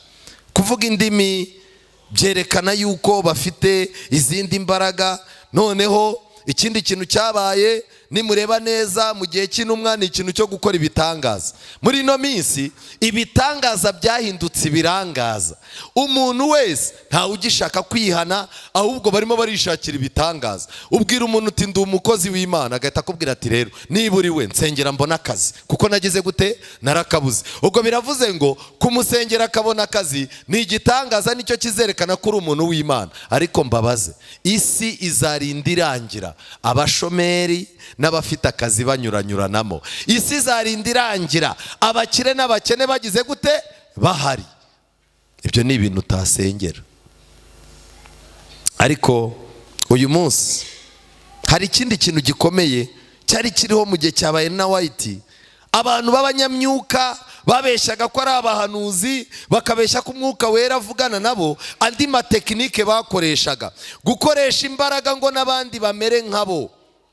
iyo mwahuraga yagutegekaga akakubwira ibyo yaretse ngo nawe ubireke, akakubwira uko abaho nawe ngo ubeho gutyo. Umuntu akicara akakubwira ati rero guturuka uyu munsi ubu tugiye gusenga, iki cyaha cyawe cy'ubusambanyi kiraremereye, ubu tugiye gufata gahunda, turamara iminsi 5 tutarya. Ukamubwira uti yego, utangire kubara guturuka ejo, wikingiranye mu nzu nta handi ujya. Wowe warangiza ukicara ukikingirana, saa sita zagera agahamagara abantu, muntekere umureti w'amajyane akawukubita, mumpereze ji ya pome akayirenzaho, yarangiza akaguhamagara kuri telefone, aro ubu urumva umeze ute? Uti rwose akabaraga k'umubiri kabuze, ubu ejo narabwiriwe naburaye, ubu nanabwiriwe. Ati komereza Imana, muri kumwe nanjye turi kumwe rwose. Bibiliya igaragaza ko nta muntu n'umwe ushobora kugufasha urugendo rwo kwihana, ntawe. Icyaha cyawe ugomba kugundagurana nacyo, ubujiji bwawe wabayemo ugomba guheka ingaruka zabwo wenyine. Icyakora nuhura na Yesu, Yesu niwe uzakuruhura gusa, nta muntu n'umwe. Reka ngire ikintu babwira, Yesu yafasha abigishwa be, yatoranyije mu bandi, afata Petero na Yohana na Yakobo, bari abigishwa b'intoranwa, b'abantu basanzwe bafatika pe, arabajyana bajyana mu gashyamba ka Getsemane. Ateye intambwe agiye gusenga, agarutse yasanze bagize gute? Umusonga wundi ntushobora kukuraza ijoro. Yesu aragaruka arabareba arababwira ati munaniwe no kubana nanjye byibuze isaha imwe? Petero arangije ati tugiye kugerageza noneho turabikora. Yesu aragenda agarutse asanga noneho no kwihagararaho byarangiye, basinziriye. Umwarimu uzi ko hari abantu mwahaye gahunda zo kubasengera, nabo ubwabo badaheruka gusenga, bibuka gusenga ari uko babonye ibiryo, kuko kurya muri Kigali bigoye. Umukozi w'Imana namuhaye icyifuzo cyanjye kandi arasenga, yasengeye kanaka agura imodoka, yasengeye mama kanaka atabyara byara utwana tw'impanga inshuro 3, ubwo tubaye 6. Arasenga pe, ubu rero nzaza ndyama nisinzirire, umukozi w'Imana arahari. Ubwo ni ubujiji. Imana ikeneye kumva ijwi ryawe mu gitondo ubyutse uyiragiza ubuzima bwawe. Imana ikeneye kumva ijwi ryawe nimugoroba utashye, watura ibyaha wakoreye ku kazi unayirindisha ubuzima bwawe mu ijoro. Imana iragukumbuye, ntikeneye undi muntu ucamo. Aho niho Kiliziya yahereye, yubaka intebe ya penetensiya. Wowe nusenga ukumva ntibiza, hari umuntu wabyigiye uzaguhuza n'iki? N'Imana. Icyo ni ikinyoma. Mu gihe cya Ena White, aba bahanuzi b'ibinyoma b'abanyamyuka bakundaga kuyobya intekerezo z'abantu bakazireherezaho, kugeza ubwo na leta zazaga zikabahiga. Nabaha igitekerezo kimwe, umudamu n'umugabo we bagiye gusengera umwana, bagiye kumusengera yari arwaye. Umwana koko asa naho akize, ababyeyi be barabyina bati twahuye n'abantu b'Imana. Ibyo bintu byabaye mu 1900. Ababyeyi baza kuvumbura yuko wa mwana wabo atakigira ubwonko, atakigira ibitekerezo. Byarangiye bavumbuye yuko ba bantu bajyaga basengera umuntu bagasiga ubwenge bwe bagize gute? Babutwaye. Abo babyeyi baragiye bajya kurega muri leta. Leta ihiga aba bantu, leta irabafatira bafunga. Bagezemo bihindura abaki? Abasazi. Leta irabafungura, bajya gutanga ubuhamya ngo Imana yababwiye ngo bihindura abasazi bari bufungurwe. Icyo nagira ngo mbabwire ngiki, igihe kiragera abantu z'ibinyoma bagacanganyukisha abantu, kugeza ubwo leta nayo igeraho ikabona ibintu barimo gukoresha abantu ni ibintu bibabaje. Baho urugero rworoshye. Hari ikintu cyanangaje, ni ikintu kimwe. Umunsi umwe nari nicaye iwanjye ndimo kureba televiziyo, ndeba televiziyo yitwa TV1, mwese murayizi. Berekana inkuru yabereye muri za Kagugu. Inyuma hari ahantu basengeraga abantu bari bafite idini. Umuntu arwaza umuntu, arwaje umuntu aramugumana aramubashyira ngo basenge. Uyu muntu yari arwaye gususumira. Gususumira bishobora guterwa n'ubwonko, gususumira bishobora guterwa n'indi ndwara iyo ariyo yose. N'imitsi mitoya ishobora gutera gususumira. Kwa muganga bakubwira indwara nyinshi zishobora gutera gususumira. Baramusengeye umunsi wa mbere biranga, barangije babona n'ubundi aracyasusumira. Umwe arababwira ati aba ni abadayimoni bamurimo benshi bamutigisa. Urumva bari barabanje bamukubita za Bibiliya zimucikiraho. Barangije amakuru namwe ubwanyu mwabonye kuri televiziyo, bacanye imbabura baravuga ngo bagiye gutwika abadayimoni. Akaboko baragafata mu mbabura karashya, anyeganyeza akaguru baragafata mu mbabura, leta yarabahize baracika. Ba nyiri uwo muntu bagiye kumufata amerewe nabi. Ndababwira indi nkuru ya kabiri mwumvise ku Gisozi. Bafashe umuntu bamubuza kujya kwa muganga ngo najya yarapfa. Abahanuzi baramuzenguruka bo ku Gisozi, baramuzenguruka bamusengera umunsi wa mbere umunsi wa kabiri. Arangije arasamba, baravuga bati dusenge ntabwo ari bupfe. Birangira apfuye baravuga bati rero nituramuka duhagurutse hano tukagenda Satani arabanesheje, tugomba gusenga mpaka agize gute azutse. Leta yabaguyeho umuntu yaranutse. Nongere mbabwire ngo Bibiliya ni umuhanuzi w'ukuri utibeshya. Ufite ubwoba bw'ahazaza, fata Bibiliya, fata umwanya usenge. Ufite ikibazo cy'ubuzima bwawe bw'ahazaza, Bibiliya iravuga ngo bibwire nde? Bibwire Yesu. Mbese ujye uterwa ubwoba no gupfa? Bibwire Yesu. Ese uhagarikiye umutima, uhagaritse umutima? Bibwire Yesu. Mbese ubabajwe no kubura ituza? Ihererane nde? Hererane Yesu. Muri uyu mugoroba nagira ngo mbabwire ngo mukwiye gutera umugongo inyigisho z'ibinyoma, mukwiye gutera umugongo abantu bababeshya ngo Imana ibavugiyemo. Uyu munsi wa none Bibiliya yawe, umutima nama wawe, ijwi ry'Imana rikorana nawo rishobora kuguhanurira, rikagukura mu ntege nkeya, rikagushyira mu mbaraga. Hari tekinike nyinshi bajyaga bakoresha gukora ibintu bihamiriza ko umwuka wera ari ubatera ibyo: gutaruka, kwitarura abantu, kwiha ingamba zitari iz'abantu.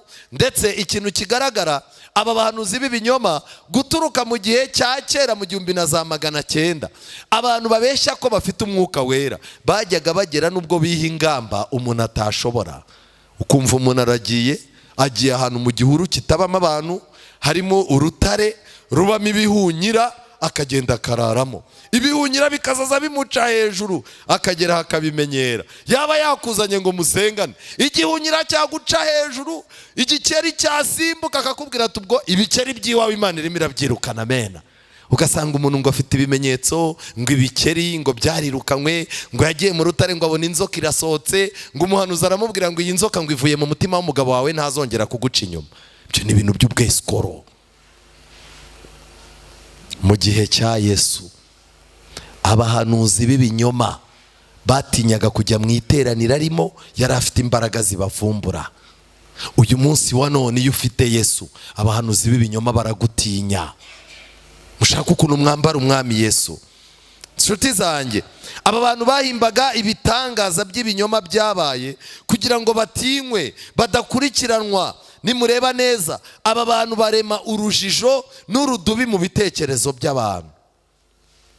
Umunsi umwe bagiye gusengera umuntu, barangije baramubwira ngo afite ikibazo, ngo mu rugo rwe ngo harimo abadayimoni. Ariko baramubwira ati humura tuzagusengera.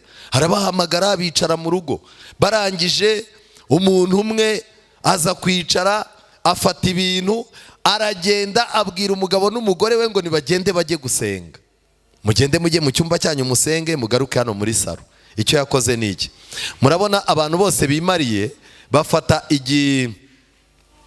arya tukita igisabo. Murabizi ko bagishyira muri saro.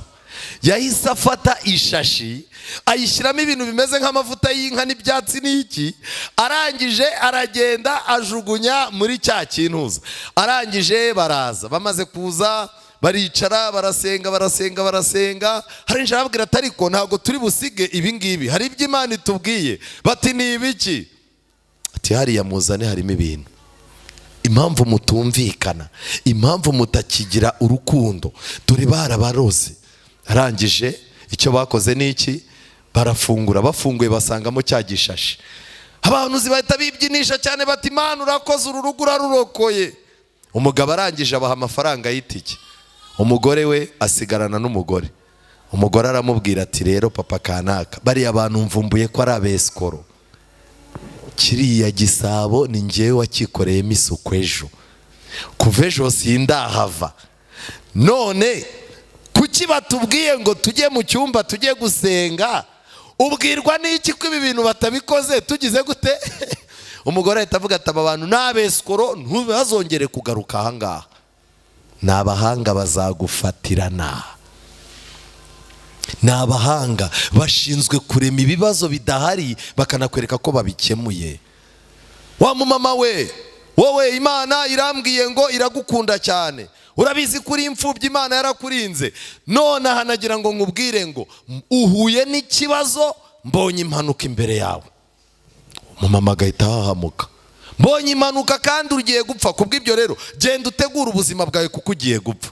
Umumama agatangira umutima ukamurya, kurya akabireka, akabwira abana ati umuhanuzi yaramanuriye, yamanuka shorongi, imodoka kumvira imira fata ferida kunda ati rwa rupfu rugize gute, ruraje, umukozi w'Imana yararuvuze, wamuhamagara kwa muganga ngo bazamubaga ati ntazagwa ku iseta, bambwiye ko nzagira gute, nzapfa.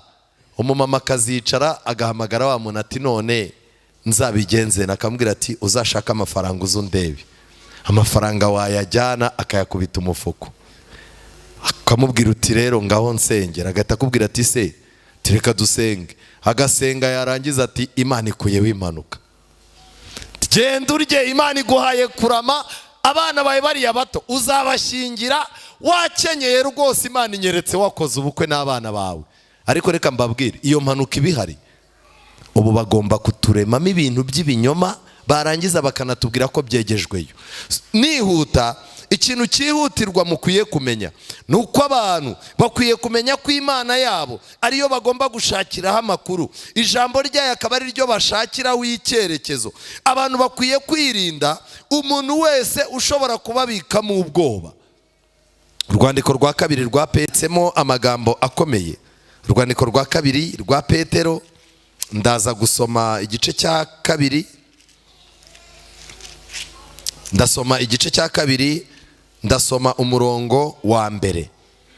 Ariko nk'uko hariho abahanuzi b'ibinyoma badutse mu bwoko bw'Abisiraheli, niko no muri mwe hazabaho abigisha b'ibinyoma, bazazana rwihereranwa inyigisho zirema ibice, zitera kurimbuka, ndetse bazihakana na shebuja wabacunguye, bizanire kurimbuka gutebutse. Ingeso zabo z'isoni nke benshi bazazikurikiza, batukisha inzira y'iki y'ukuri. Impamvu y'abahanuzi b'ibinyoma y'umwihariko nuko bigomba kurangira n'inzira y'ukuri abantu batangiye kugira gute, kuyituka. Amagambo ari kuri page ya 48 ubutumwa bwatoranijwe, ni amagambo areba abadivantisiti muri aha.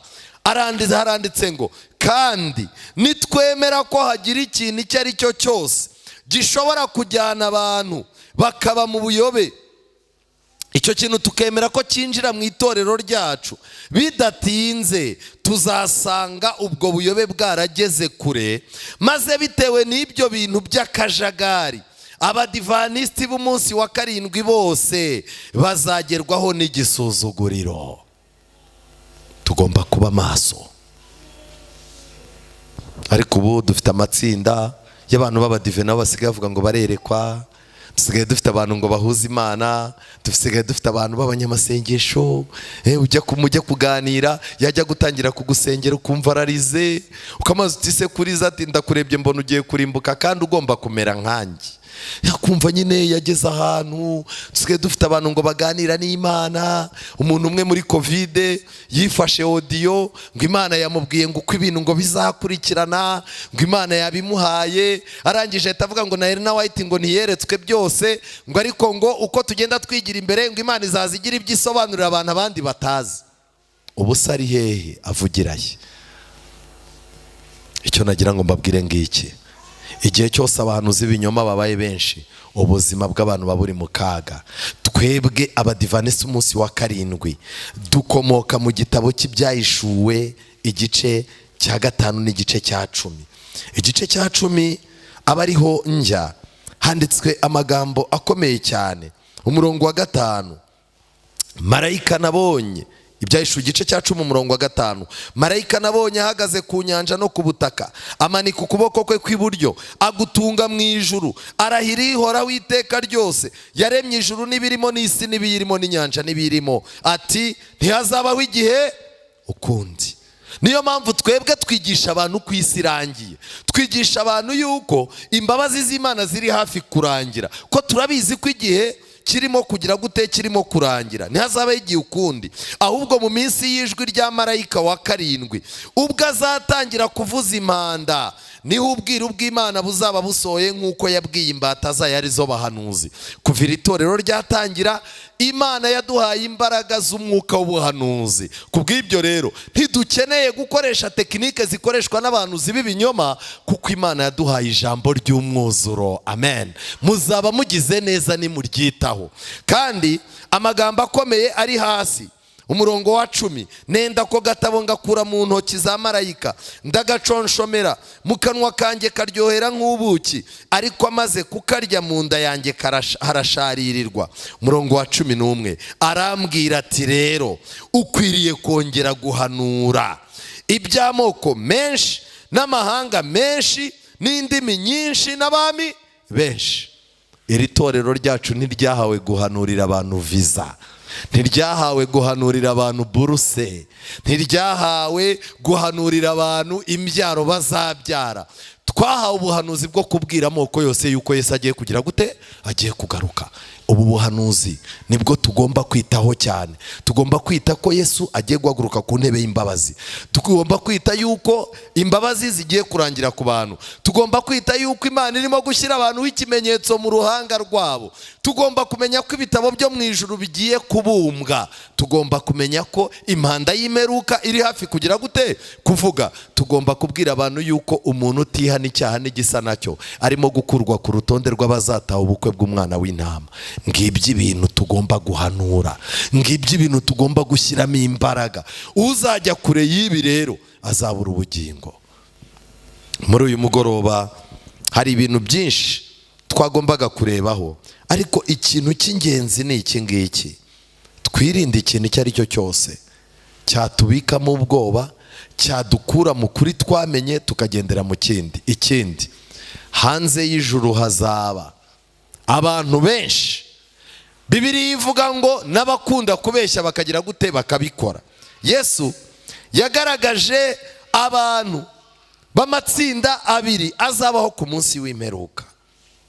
Itsinda rimwe turibona muri Matayo igice cya 22. Matayo igice cya 22. Ni amatsinda abiri.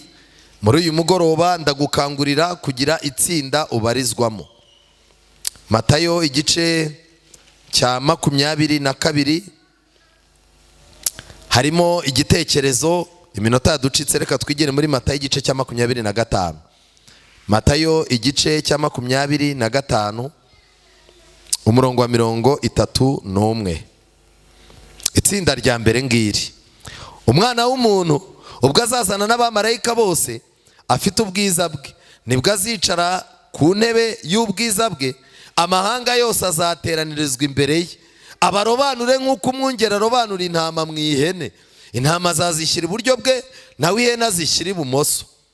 Umwami azabwira abari iburyo bwe ati, nimuze mwebwe abo data yahaye umugisha, murage ubwami bwabatunganyirijwe uhereye ku kuremwa kw'isi.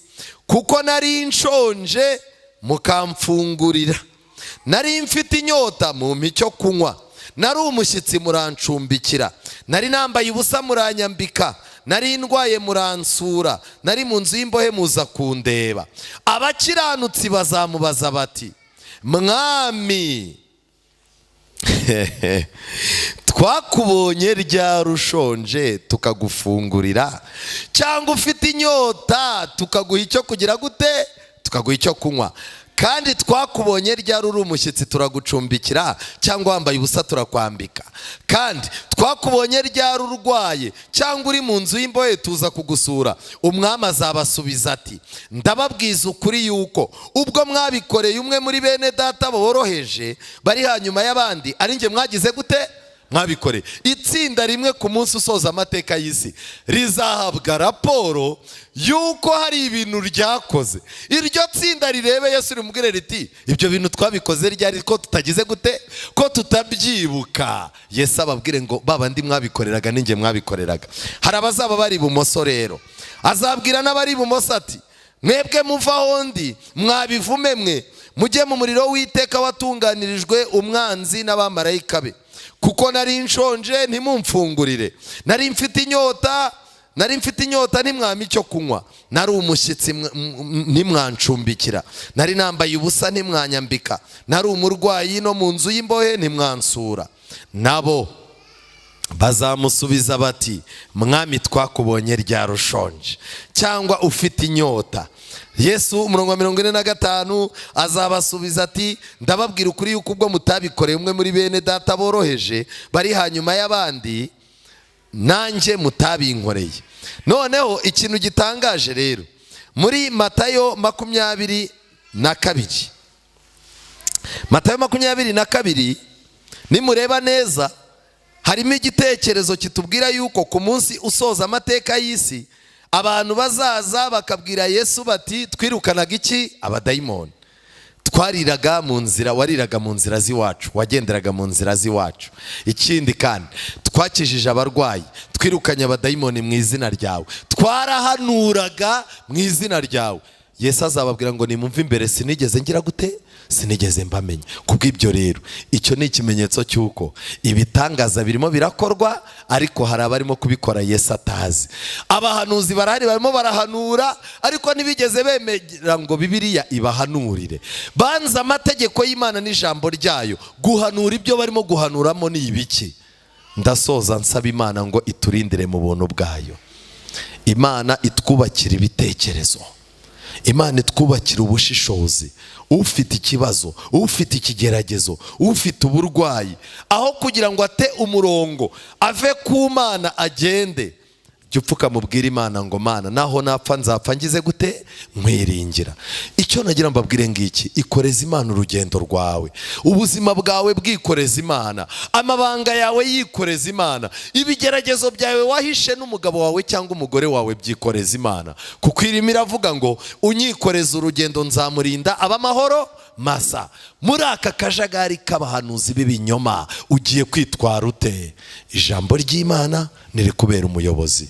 Usaba Imana imbabazi z'ibyaha byawe, wezwe usaba Imana yeza umutima wawe, ugambirire kutazagira ikintu icyo ari cyo cyose ukora kitanditse mu ijambo ry'Imana. Tera umugongo inyigisho z'ibinyoma, nurangiza ubwira Imana uti Imana ubuzima bwanjye nabukuziritseho, ndabizi neza ntacyo nzabura. Uzaba amahoro mu izina rya Yesu. Muri uyu mugoroba ndashaka kwibariza, hari mu mutima wawe mu gihe uririmba indirimbo, saba Imana ikugenderere. Rumushyitsi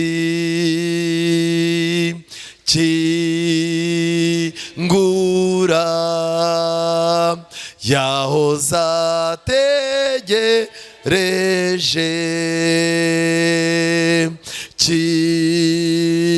kingura ubu, kingurira umukiza, kingurira umukiza, kingurira umukiza ataraguhitaho. Yesu ni umwana w'Imana, niwe urimo gukomanga ku mutima wawe. Tera intambwe umukingurire, ngwino ukingura umutima wawe, tera intambwe uze, ugurura umutima wawe, kingura rwose. Irinde ikintu cyose, irinde ikintu cyose cyatuma uzuyaza. Nuzuyaza aragenda. Kingurira Yesu, tera intambwe muri uyu mugoroba. Niba ushaka kwiyegurira Imana, tera intambwe, Yesu aragushaka. Muri uyu mugoroba urifuza kwitanga, ngwino Yesu azakurengera,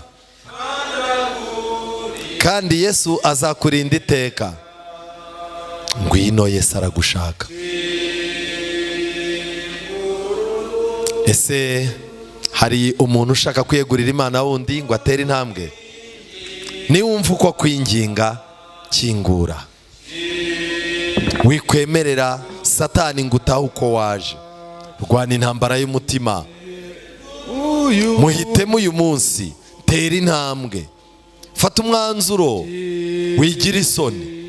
Fata ubuzima bwawe buzirike ku bwa Yesu.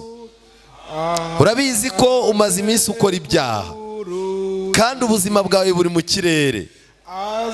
Kingurira Yesu ari ku rugi rw'umutima wawe. Yesu yiteguye kuzakugeza mu bwami bwe. Ngwino ukingure, ngwino ukingure. Indirimbo tuyisoreje aha. Mwuka w'Imana arararika muri iri teraniro. Ese wemeye gutaha uko waje? Intege nke zawe uzisubiranyeyo kandi wari wageze aho Yesu atangira imbaraga. Usubiranyeyo ubwihebe bwawe kandi wari wageze aho Yesu arimo gutangira amasezerano. Usubiranyeyo ibyaha wahishe, wari wageze aho Yesu ahindurira amateka. Ndakwinginze uyu munsi ukoreshe neza. Niba wiyumvamo muri uyu mugoroba ijuru ryacanye umuriro mu mutima wawe, ukumva wifuza guhindurirwa amateka, wigira isoni, wigira isoni, nesha isoni. Ntiwemerere Satani ko akumvisha yuko hazabaho ibindi bihe uzajya mu bintu by'agakiza bikoroheye kurusha uyu munsi. Fata umwanzuro. Ngwino Imana ikurutse inyigisho z'ibinyoma. Ngwino Imana igukuremo amateka mabi. Ngwino Imana iguhindure, ikubake bushyashya kuko warasenyutse. Wikumvira umutima nama ugushuka gutaha uko waje.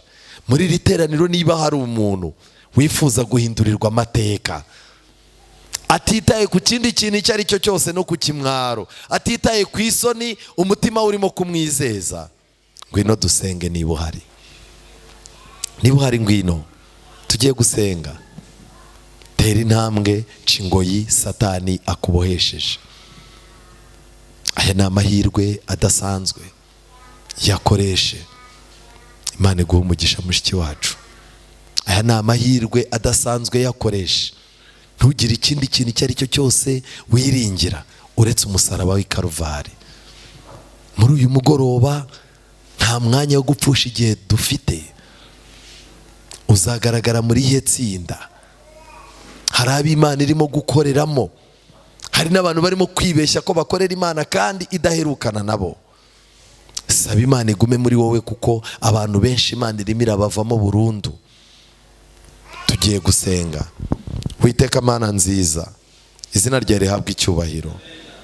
Turakwiyeguriye kuko nta kindi dufite twashobora. Turi abanyabyaha mu mpagarike yacu. Amagambo yacu ubwayo aranduye.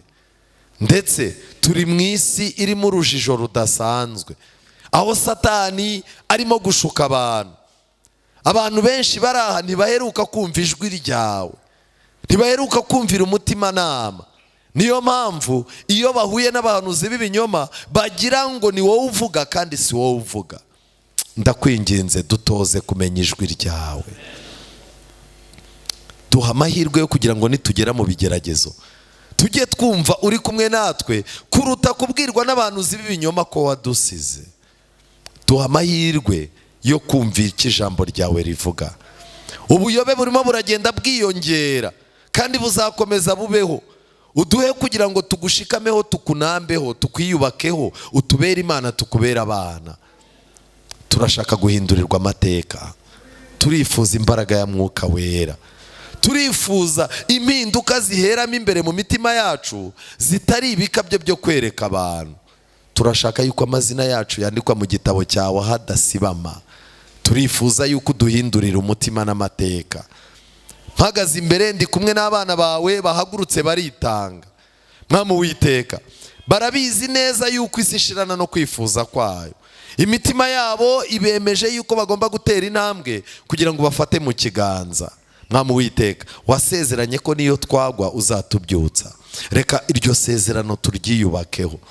ndi kumwe n'abandi batinye amaso y'abantu, batinye gutambuka ngo baze imbere, ariko mu mitima yabo barakwiyeguriye, baranagushaka. N'ubu ngubu turimo gusenga bafite icyo barimo kugambirira, bafite icyo barimo kukwereka cyagiye kibasigingiza, bafite uko bifuza kubyuka ngo bakubere abana, bafite imyanzuro myiza bagiye bafatira muri iki cyigisho. Bafate mu kiganza ndakwinginze, tubabarira ibyaha byacu kandi uduhindura abaneshi. Satani yigira icyo yigamba, ngwino uhinduke umwami, utwara umutima wacu, umwami utwara n'ingingo zacu. Turasoje muri uyu mugoroba wabanye natwe, turongeye kukuyereka ngo nejo uzatugaburire. Mwami Uwiteka, ukomeze utwongerere imbaraga n'ububasha bwo kuvuga ijambo ryawe uko riri, kandi uduhindura abanyabwenge, uduhe guhanura iby'amoko menshi, kuko ari twe dukwiye kugira icyo tuvuga uyu munsi. Uduhumura amaso tumenye aho igihe kigeze, kandi ubwo tuzaza tubona isi yabaye umwaku, tukabona ibyo twashakaga byose byanze, ujye uduha kubura amaso tukurebe mu ijuru, kuko mu maso hawe ntacyo twakuburanye, nta nicyo tuzakuburana. Turifuza kuguma imbere yawe, tubisabye mu izina rya Yesu, amen. Imana ibaha umugisha. Ejo dufite icyigisho cyiza, ndabararika kugira ngo muzazinduke. Imana ibaha umugisha. Ejo dufite umwanya wo gusubiza ibibazo. Kwiringira TV, ubutumwa bwiza kuri benshi, gukizwa kwa benshi.